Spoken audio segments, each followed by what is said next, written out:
There's a single company in North America that has quietly bought over 1,800 funeral homes and nearly 500 cemeteries, one small family-run business at a time.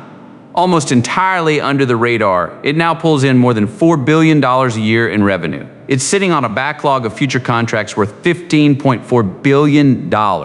Money already promised to it from people who haven't died yet. You've probably never heard his name. That's not an accident. Nobody wants to think about who owns the funeral home down the street, and that's exactly the kind of business advantage money can't normally buy. Here's the sentence that should genuinely surprise you. This is one of the most quietly profitable, most recession-resistant business models in the entire economy, and it's built on an industry most people assume is small, local, and barely scraping by. Today we're walking through how funeral homes actually make their money, why one company has been buying them up for 60 years without anyone noticing, and why the death industry might be one of the most reliable machines for printing money ever built. Let's get into it. Let's start with the empire hiding in plain sight. Service Corporation International, usually just called SCI. Founded in 1962, SCI has spent the last 6 decades doing one thing relentlessly: buying small, independent, often multi-generational family funeral homes and folding them into a single centralized company.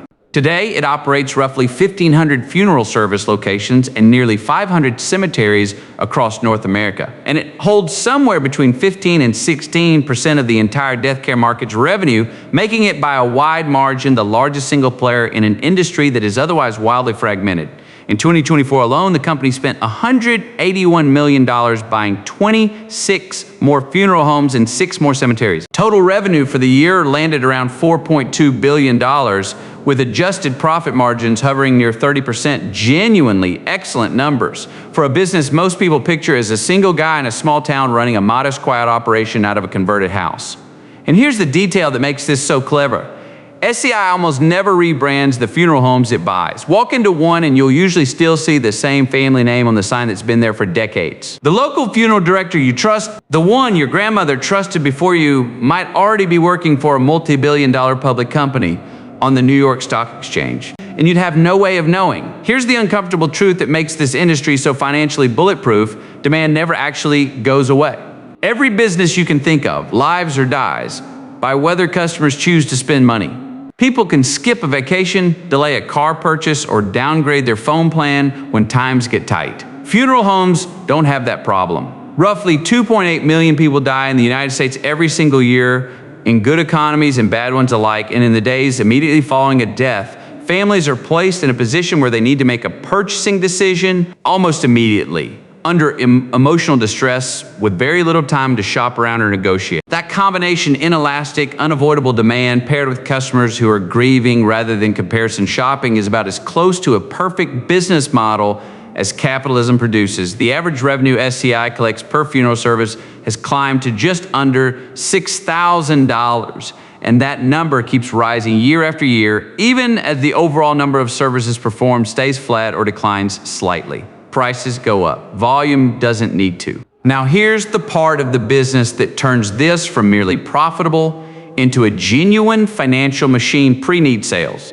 A pre-need contract is exactly what it sounds like: a funeral or cemetery plot sold to a living, healthy customer years or even decades before they'll ever need it. The customer pays now, often in installments, for a service the company won't have to deliver until some unknown date far in the future. SCI's cemetery segment alone saw pre-need sales jump 10% in a single recent quarter, pushing that segment's profit margin up to nearly 33%, noticeably higher than the margin on funerals for people who've already died. Think about what that actually means from a business perspective. The company collects cash today. It invests that cash often for years or decades in regulated trust funds. And it doesn't have to deliver the actual product, the burial plot, the casket, the service, until sometime later, sometimes much later, by which point inflation has made the eventual cost of providing that service relatively cheaper against the money already collected.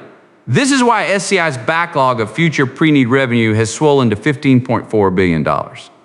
That's not hypothetical revenue.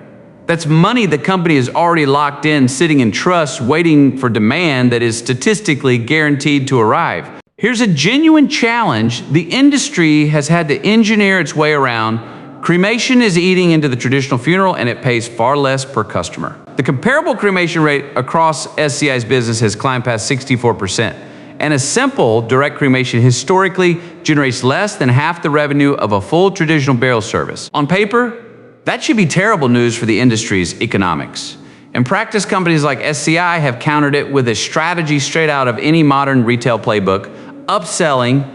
Instead of fighting the shift to cremation, SCI leans into it, then sells cremation customers a growing menu of add-ons, decorative urns, cemetery niches for storing ashes scattering gardens, and commemorative memorial services. The company has explicitly stated it wants cremation to grow to 75 to 80% of its business by 2030. Precisely because it's learned how to make a lower base price profitable through everything layered on top of it. It's the funeral industry's version of an airline selling a cheap seat and making its real money on the baggage fees, the seat upgrade, and the in-flight snack. None of this makes the industry predatory by definition. Funeral homes provide a genuine, necessary service, often with real compassion, but the economics only work this well because of a structural imbalance most families never think about until they're standing in the middle of it. One side of the transaction has decades of pricing experience, trained sales staff, and a $15 billion backlog of financial modeling behind it. The other side is often grieving, exhausted, and making decisions in a single afternoon. That imbalance is precisely why federal rules require funeral homes to provide itemized price lists on request, a regulation that exists specifically because left unchecked. This is an industry where the customer is almost never in a strong negotiating position. Here's the thought I want to leave you with. A casino makes its money on math you'll never fully see. Port, strangely enough, can make its greatest fortune the moment it stops working entirely. And a funeral home, it turns out, may be one of the only businesses on earth that can guarantee its own demand, sell its product years before delivering it, and still keep the same trusted family name on the door the whole time. That's the quiet machine sitting in almost every small town in North America, running in the background of grief decade after decade, whether anyone's paying attention or not. If breakdowns like this are your thing, this is exactly what we do every week here on Dumb Economics. Pulling apart the hidden math behind the world's biggest industries. Hit subscribe so you don't miss the next one. See you there.